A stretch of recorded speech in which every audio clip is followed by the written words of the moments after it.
Bonjour, c'est Ursule encore. On est le 21 mai 2026.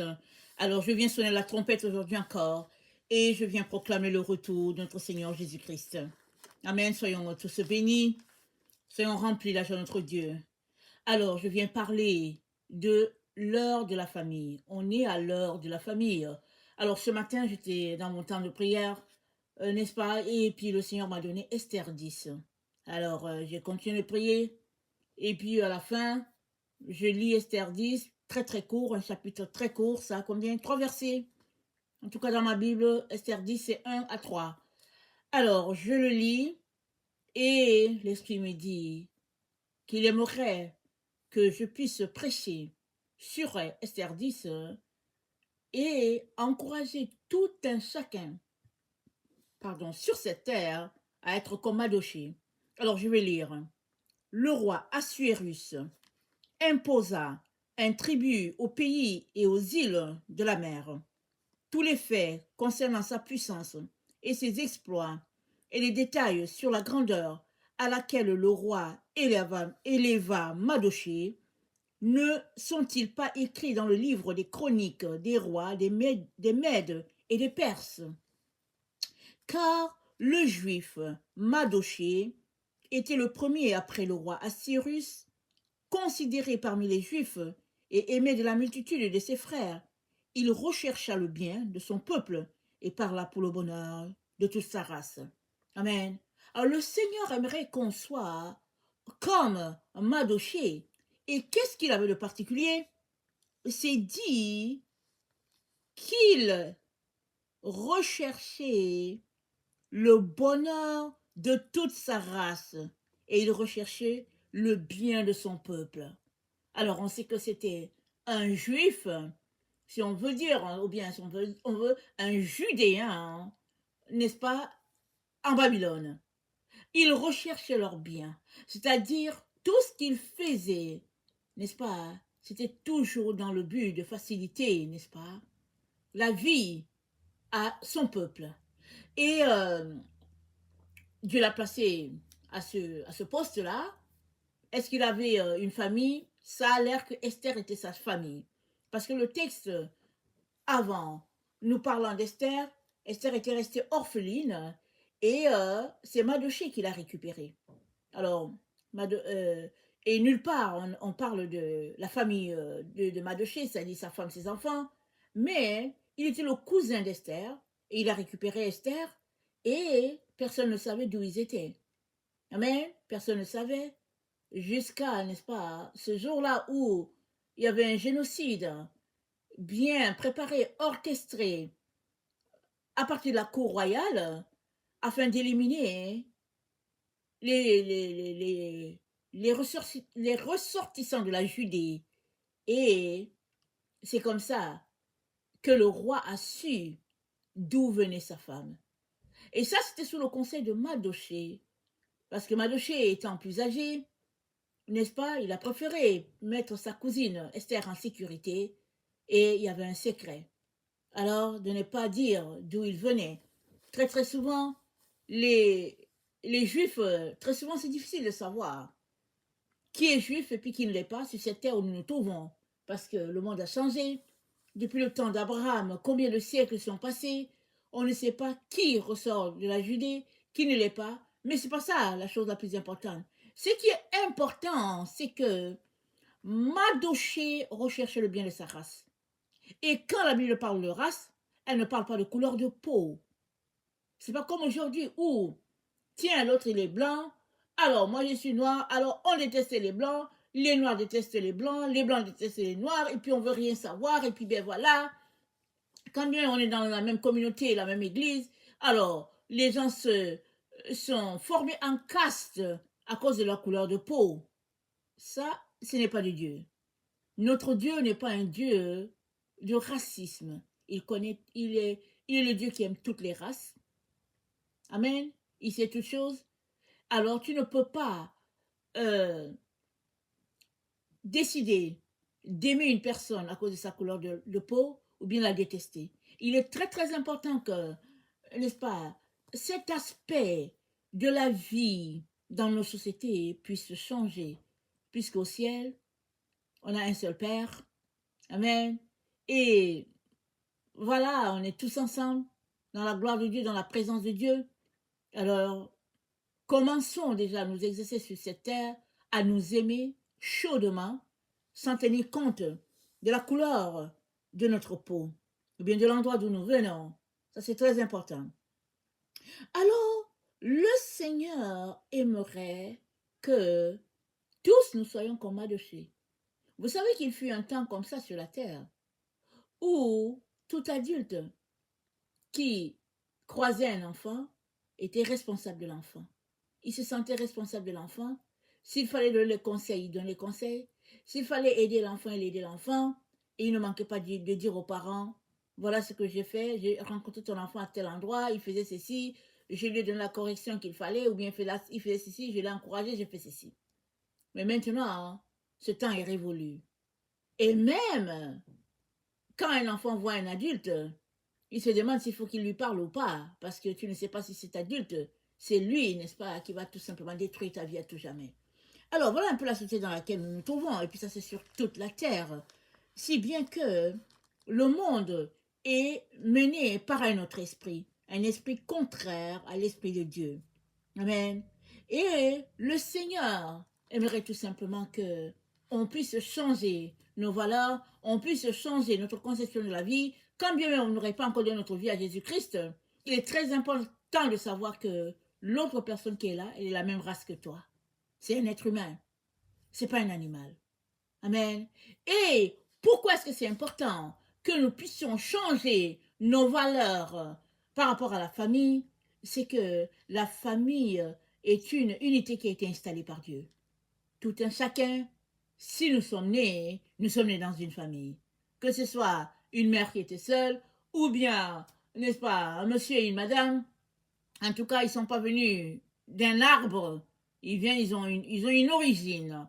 Alors, tous, nous quittons la présence de Dieu, nous arrivons sur la terre dans une famille. Et aujourd'hui, les familles sont éclatées, et si bien que quelqu'un peut vivre quelque part en Alaska alors que sa famille est originaire de Tombouctou, et puis bien voilà, on ne sait pas qui est, et puis d'où vient telle personne. Mais ça ne change pas l'esprit que Dieu veut nous inculquer à cette heure où nous sommes sur la terre. Pourquoi? Parce que c'est le combat de la survie de la race humaine. Il est très important que tu aies cette information-là. On n'est pas seul ici sur cette terre.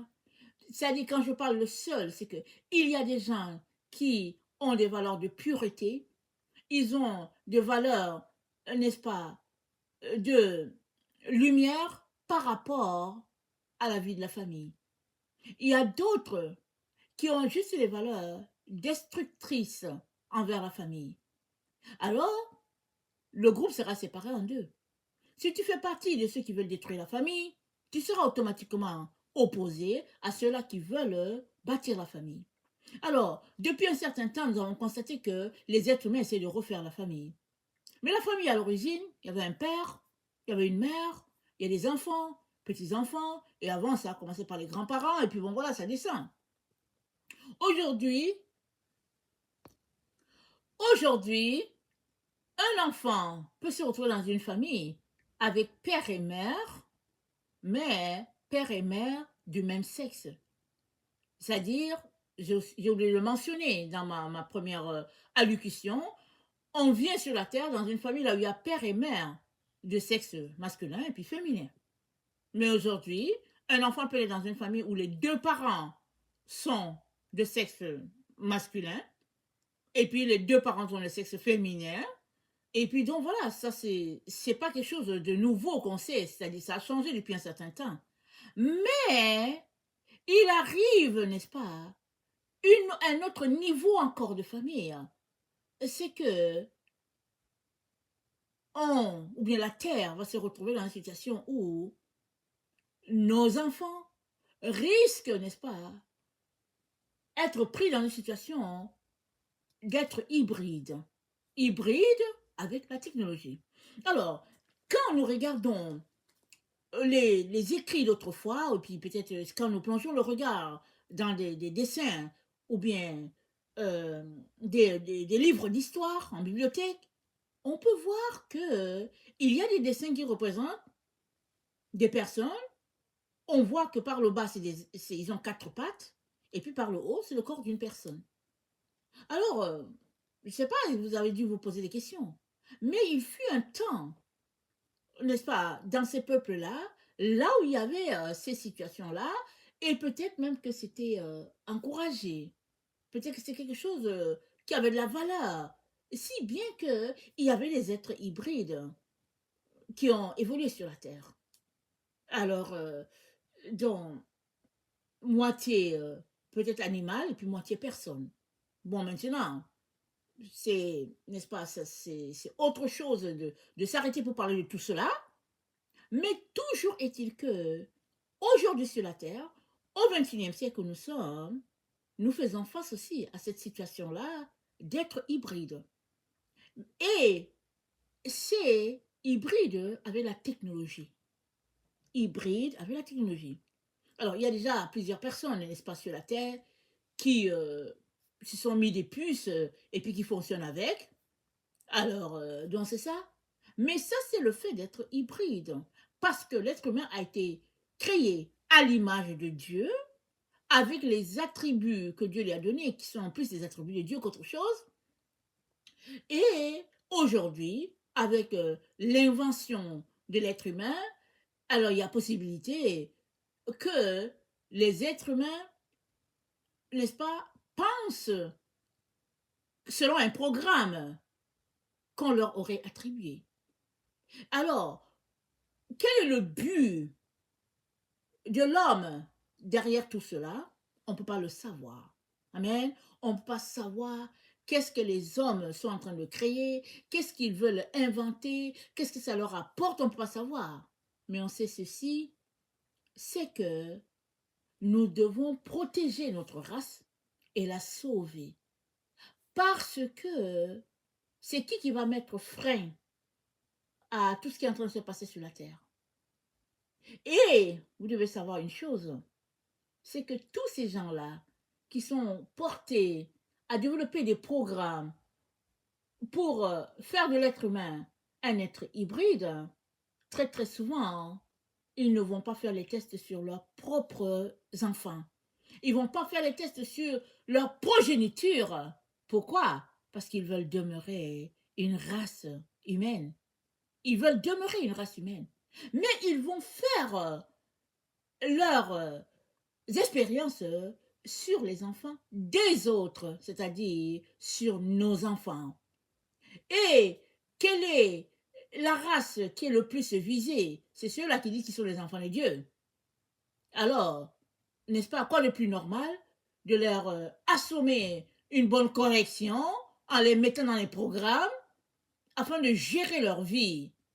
Parce que toute personne qui sait qu'elle est née de Dieu et que Dieu est le maître de sa vie va se tourner toujours vers son créateur avant de faire quoi que ce soit. Elle va dépendre de son créateur. Mais l'être humain, euh, comment on appelle ça, l'être humain qui veut se faire passer pour Dieu, aimerait tout simplement contrôler l'autre. Donc, tant et aussi longtemps que tu peux contrôler une personne, alors tu es Dieu au-dessus de la personne. Alors, voilà un peu la terre dans laquelle on est. Mais on a été créé à l'image de Dieu. Même ceux-là qui veulent contrôler les autres, ils ont été créés à l'image de Dieu. Et c'est chacun qui doit se lever pour dire, non, moi je suis de la race humaine. J'ai été fait à l'image de Dieu. J'aimerais tout simplement fonctionner comme Dieu a pensé que je devrais fonctionner. Amen. Et ça va prendre que tu développes ta relation avec Dieu pour pouvoir marcher dans tout ce qu'il a pour toi. Sinon, ça va aussi prendre que tu sois détaché de toute technologie.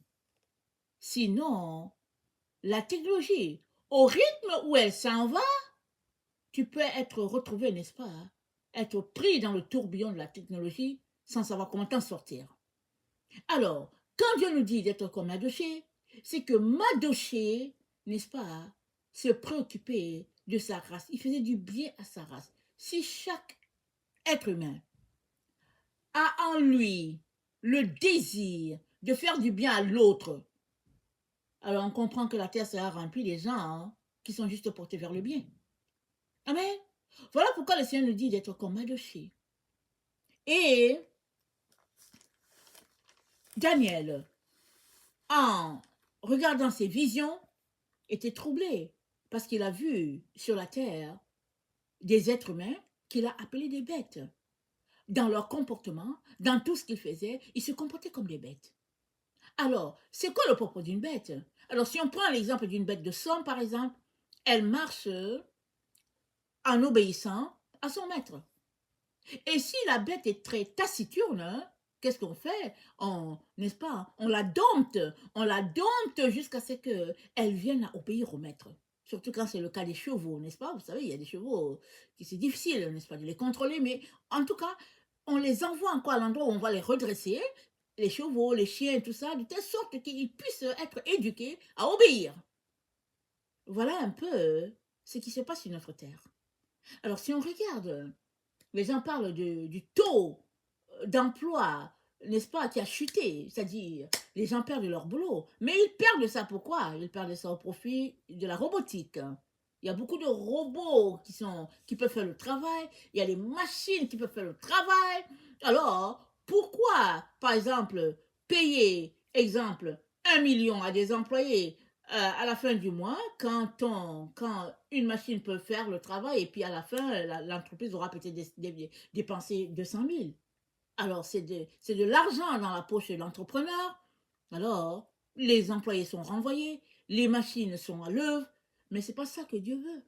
Amen, c'est pas ça que Dieu veut. Dieu aimerait que l'être humain vive. Alors, si on renvoie tous les employés, de quoi vont-ils vivre? Ok, ils peuvent retourner dans les champs. Encore faudrait-il qu'ils soient encore propriétaires de leurs champs à cause de tout ce qui se passe. On ne sait pas quelle est la politique en arrière de la quatrième bête. On ne peut pas savoir. Personne ne peut savoir. Toutefois, Dieu, qui est notre créateur, nous dit, marche avec Dieu, obéis à Dieu et tout sera correct. Tu auras à manger, tu auras à boire, et puis Dieu va tout simplement, n'est-ce pas, t'aider à posséder l'endroit où tu es, c'est-à-dire demeurer sur la terre où tu es. Parce que l'esprit derrière toutes ces inventions-là, c'est de créer un autre type d'humain sur la terre. Des humains hybrides, mais hybrides avec la technologie. C'est-à-dire, ils pensent, n'est-ce pas, autrement. Et bon, on ne sait pas qu'est-ce que l'homme est en train de chercher comme. Qu'est-ce que, quel est l'objet des recherches des êtres humains? On ne peut pas le dire, moi je ne sais pas. Tout ce que je sais, c'est que Satan est ennemi de la famille. Dans Job 1, au verset 13, c'est dit, un jour, que les fils et les filles de Job mangeaient et buvaient du vin dans la maison de leur frère aîné, il arriva auprès de Job un messager qui dit, les bœufs labourés et les ânesses paissés à côté d'eux, des Sabéens se sont jetés dessus, les ont enlevés et ont passé les serviteurs au fil de l'épée, et je me suis échappé moi seul pour t'en apporter la nouvelle. Alors, ça continue, ça continue. À chaque étape, on sait tout ce que Job a vécu avec sa famille. Satan est ennemi de la famille. Les enfants de Job étaient ensemble. C'est de la joie? Oui. Ils étaient ensemble et puis ben voilà, écoutez. Et un malheur est arrivé. Et si on continue de lire, on va voir une série de malheurs. Si bien que la famille qui était là a été détruite. Et l'histoire nous dit que Dieu a donné d'autres enfants à Job. Mais toujours est-il que ce que l'ennemi cherche, c'est de détruire la race humaine. C'est de détruire en toi la joie. C'est de détruire le bonheur. Les gens, n'est-ce pas, qui marchent avec, les pensées contraires à Dieu, ils aiment ça, faire du mal aux autres et puis être contents quand les autres souffrent. Ça, c'est pas la valeur de Dieu. Et Dieu aimerait tout simplement que chaque être humain sur la terre puisse planter des grains de bonheur pour eux-mêmes et puis pour les autres. Et ça, c'est dans notre comportement, c'est dans notre attitude que ça se passe. C'est dans la pensée de faire du bien à l'autre, quand bien même il n'est pas de ta famille. C'est le fait de s'aimer, n'est-ce pas, le bonheur autour de soi, au lieu de le retenir. Parce qu'il y a des gens qui vont se lever, ils vont cacher tout ce qui peut bénir quelqu'un, même détruire la chose, pourvu que les autres souffrent. Et on peut continuer de citer les exemples. Mais Dieu nous appelle à marcher pour bénir les autres. Et ça, c'est une discipline que nous sommes appelés à observer si nous le voulons, si nous voulons obéir à Dieu, et que ça devienne notre style de vie. Vivre, n'est-ce pas, et bénir les autres. Au lieu plutôt de les tenir esclaves, les empêcher de vivre, les contrôler, et puis, n'est-ce pas, bloquer le chemin pour qu'ils aient du bonheur. Ça, c'est pas la pensée de Dieu. Ça, c'est la pensée qui vient d'ailleurs. Et en tant que des êtres humains, à la ressemblance de Dieu, Dieu nous encourage, n'est-ce pas, à changer de caractère. Et le caractère, on le change quand on le veut. Si on ne veut pas, ben, on va continuer de planter, de poser les mêmes erreurs, jusqu'à ce que on décide de changer. Et le Seigneur aimerait qu'on change. C'est pourquoi il nous cite Madoché comme exemple. Amen. Et dans le psaume 2,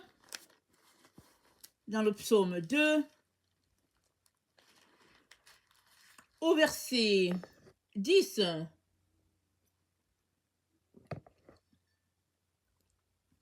c'est dit, et maintenant, roi, conduisez-vous avec sagesse.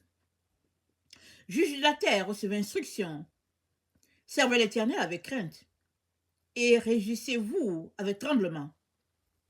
Baisez le Fils de peur qu'il ne s'irrite et que vous ne périssiez dans vos voies, car sa colère est prompte à s'enflammer. Heureux tous ceux qui se confient en lui. Alors, ce que Dieu aimerait, n'est-ce pas, c'est que tout le monde puisse servir Dieu avec crainte selon ses instructions. Dieu n'a pas juste dit que c'est ceux-là qui s'appellent chrétiens qui sont appelés à écouter les instructions de Dieu, mais c'est tout le monde. L'exemple, c'est l'exemple de Nebuchadnezzar, le roi Nebuchadnezzar. Il ne connaissait pas le Dieu d'Israël, mais il a fini par connaître le Dieu d'Israël. Bien qu'il ne connaissait pas le Dieu d'Israël, le Seigneur l'a appelé pour déporter Juda. Alors, tout cela, c'est pour dire que tout le monde est soumis à Dieu. Peu importe le type de roi, tout le monde est soumis à Dieu. Et Dieu aimerait que nous puissions faire notre part en tant que ses enfants, marcher dans ses instructions et prier pour tous les hommes sur la terre. Que ce soit ton leader ou pas, tu es appelé à prier. Amen. Et quand le Seigneur nous appelle tous à un changement de mentalité, c'est que la race hybride sur la terre, elle va faire partie d'un groupe. Et toi, tu vas aussi faire partie d'un groupe, la race humaine. Mais suppose que tu as les moyens peut-être pour rester un humain. Ok? Alors suppose que tous les humains autour de toi deviennent hybrides. Tu seras tout seul. C'est-à-dire, ça ne va pas te profiter. Dans le fond, ce qui va te profiter, c'est que tu puisses aussi embarquer dans le combat de la survie de la race humaine. Ça ne se fait pas avec les armes. Ça se fait dans un changement de comportement et de mentalité. Parce qu'il est important que la race à la ressemblance de Dieu puisse exister sur la terre. Alors, sur la terre, n'est-ce pas? Nous vivons les uns avec les autres et nous ne savons pas forcément qui est l'autre. Nous ne savons pas forcément. Et nous allons peut-être finir par savoir que, tiens, mon voisin, il est comme ça, quand on va le voir agir, et on va se rendre compte que, tiens, au fait, mais on dirait que lui, c'est un humain, mais on dirait qu'il fonctionne comme un robot. Alors, tout ça pour dire que, voilà les projets des êtres humains, rendre les humains des robots. Et Dieu, n'est-ce pas, te dit que ce qu'il a pour toi, c'est que tu demeures à la ressemblance de Dieu, même dans un environnement où la technologie, n'est-ce pas, bat le plein. Alors, je viens donc nous encourager, amen, à prier Dieu, afin que, à chaque fois que nous pouvons changer ce qui a changé, que nous acceptions de le faire. Et ce changement ne peut pas se faire sans l'aide de Dieu.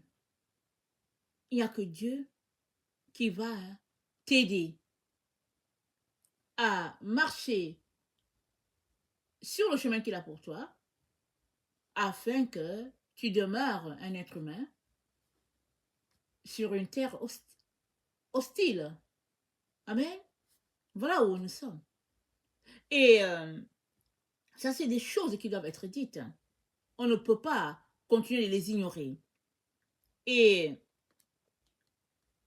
la volonté, n'est-ce pas, que Dieu nous a donnée, et ce que l'ennemi, pardon, la volonté que Dieu nous a donnée, et ce après quoi l'ennemi est. Parce que les êtres qui agissent comme des robots n'ont plus de volonté. Ils n'ont plus de volonté. Et c'est ça un peu que les humains qui sont en poste ou bien en autorité cherchent à faire à la race humaine. Mais ils le font, comme je l'ai déjà dit, ils veulent le faire, mais pas à leurs enfants, à eux, parce que eux, ils veulent demeurer la race humaine.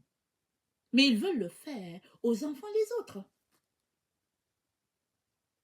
Et ils seront, entre guillemets, des seigneurs, en train de dominer et puis d'écraser les autres. Ça dit qu'il y a un autre type d'esclavage. Mais le Seigneur, qui est un bon Père, nous appelle tous, sans exception, à avoir dans notre cœur le comportement de Mardochée. Maintenant, comme je vous ai dit, Mardochée, c'est juste Esther 10 et puis c'est juste trois versets.